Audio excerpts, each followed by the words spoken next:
Сяо Янь спустя 1 год выбрался из звездного пространства уже на уровне предка 9 звезд. Представьте, как он удивил глав башни эликсиров, а также своих друзей Сяо Исянь, Яо Тяньхо и Цзэянь. Но пока его не было, много всего произошло. В особенности секта Сюань приходила искать проблемы. Они обвиняют Ся Яня в смерти молодого мастера Чин Сяня и 2 старейшин в области эликсиров. Да, Сяо Янь сразился с ними, однако не убивал. В действительности, их смерти были от руки старика Мугу и остальных экспертов зала душ. Чтобы убрать конкурентов в сборе пилюль, они убивали всех талантливых алхимиков. Даже нападение на людей башни эликсиров, таких как Сун Цин и Цао Ин, не было для них проблемой. Цао Ин рассказывала, что за их смерть ответственен старик Мугу. Кроме того, учитывая влияние башни эликсиров, им приходилось уходить. Но услышав, что Сяо Янь вернулся, люди фракции Сюань пришли снова. Даже сам глава Чэнь Тяньнань явился лично. Может показаться, что эта секта Сюань ничего из себя не представляет. Однако за ней тоже стоят большие силы. Считается, что они не слабее долины Ледяной реки. Глава Чэнь Тяньнань – почтенный воин 2 звезд, что является очень сильным экспертом. Однако Сяо Янь, поглотив новое небесное пламя, уже прорвался к предку 9 звезды. Ему не страшен такой начальный почтенный воин. Естественно, грядет зрелищная битва с сильным мастером. И это правильно, ведь нам не терпится увидеть новые способности Сяо Яня на пике предка, его возросшую силу небесного пламени. Как раз подвернулась возможность испытать пламя 3000 звезд в бою. Глава Чэнь Тяньнань пришел отомстить за смерть своего сына Чин Сяня, которого якобы убил Сяо Янь. Убийственная аура группы ясно давала понять, что день обещает быть неспокойным.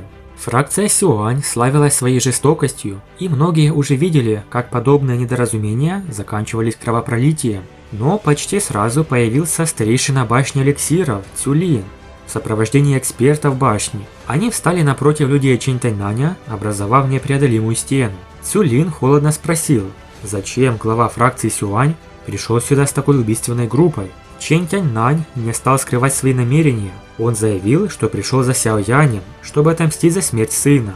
Цюлин спокойно возразил, напоминая, что убийцей был старик Мугу из зала душ. Но глава фракции был непреклонен, считая Сяо Яня косвенно виновным в случившемся. Мол, если бы Сяо Янь не ранил Чин Сяня, то он смог бы сбежать от старика Мугу, но не он будет сражаться с Сяо Янем. Из-за спины главы вышел молодой человек со злобным выражением лица. Это был И Чэнь, известный как монстр фракции Духовного Неба. Его репутация была кровавой и устрашающей, а имя звучало как предвестник беды. И Чэнь, обладая жестоким характером и мощной силой, считался самым выдающимся учеником своей фракции за столетия, а также преемником главы. Методы тренировок фракции Духовного Неба были жестокими. Ученики должны были убивать своих братьев, чтобы стать сильнейшими. Сила И Чэня также была чрезвычайно пугающей. Ходили слухи, что каждое поколение прямых учеников входило в запретную землю секты. Здесь они должны были убить друг друга, пока не оставался один единственный выживший. Благодаря этому методу, тот, кто в конечном итоге выходил из запретной земли, становился истинным основным учеником секты. Хотите быть в курсе всех новостей и анонсов по аниме «Расколотая битва Синева Небес»? Загляните к моим друзьям в телеграм-канал. Здесь много полезного и всегда свежей новости и информации. А также вы найдете кое-что другое по аниме «Расколотая битва Синева Небес». Поэтому буду очень рад вашей поддержке. Ссылочка в закрепленном комментарии. Более того, методы Ци секты были чрезвычайно жестокими. Они могли насильно поглотить доу Ци других людей. Важным условием было то, что человек должен был поглотить доу Ци вместе с плотью другого человека. А теперь, что касается силы этого И Чэня. Он практически единственный в их секте, кто сумел достичь пика 9 звезды класса предка до 30 лет. Он даже проявлял признаки для прорыва через барьер почтенного воина. Нынешний глава фракции испытывал легкий страх по отношению к нему.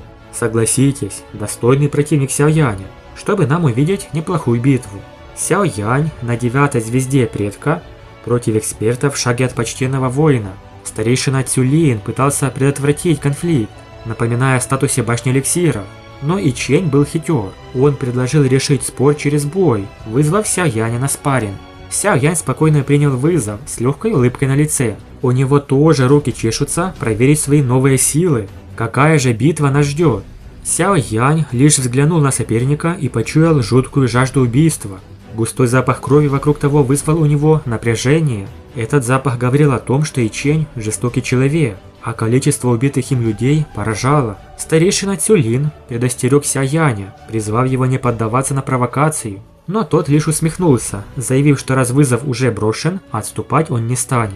Внезапно из толпы прозвучал мягкий голос Цаоин, пожелавший Сяо Яню удачи. Да, собралась довольно большая толпа. Все хотели посмотреть на сражение чемпиона сбора пилюль. Кто-то ставил на победу Иченя, считая, что боевое мастерство Сяо Яня уступает его алхимическим талантам. Другие же сомневались, напоминая, что Сяо Янь сумел выжить около года в опасной звездной обители. Ичень, обладая звериной кровожадностью, решил использовать бой как способ укрепить свою репутацию. Но он также планировал поглотить доуци Сяо Яня вместе с его плотью. Какой ужас! Ичень атаковал первым. Его невероятная скорость шокировала. Но Сяо Янь, оставшийся неподвижным, внезапно ударил ногой, предугадав место появления противника.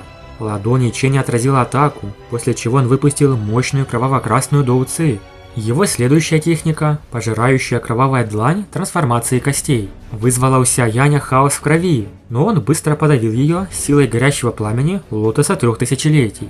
Ичень был вынужден отступить, обожженный пламенем. Однако его следующая атака, кровавый взрыв, вновь попыталась нарушить потоки крови Сяо Яня. Но и здесь небесное пламя полностью нейтрализовало ее эффект. Ичень понял, что противник не так прост, как казалось. Тогда он прибегнул к своему козырю, великому мастерству поглощения крови, временно увеличившему его силу. Взгляд Иченя засиял кровожадным блеском, а его аура стала еще более устрашающей. Эти жуткие техники Иченя, казалось, были даже хуже, чем у зала душ. Он, в виде кровавого призрака, появился прямо перед Сяо Янем. Обе его ладони напоминали когти. Взгляд Сяо Яня заледенел перед кровавой атакой Иченя. Громкий крик вырвался из его горла, а в тот же миг аура предка 9 звезд, подпитываемая небесным пламенем, наконец вырвалась в атмосферу на полную. С нетерпением ждем эту битву Сяо Яня. Ведь этот Ичень сам вызвался побыть для Сяо Яня грушей для битья. Большое спасибо за просмотр. Подписывайтесь на канал, ставьте лайк и всем пока.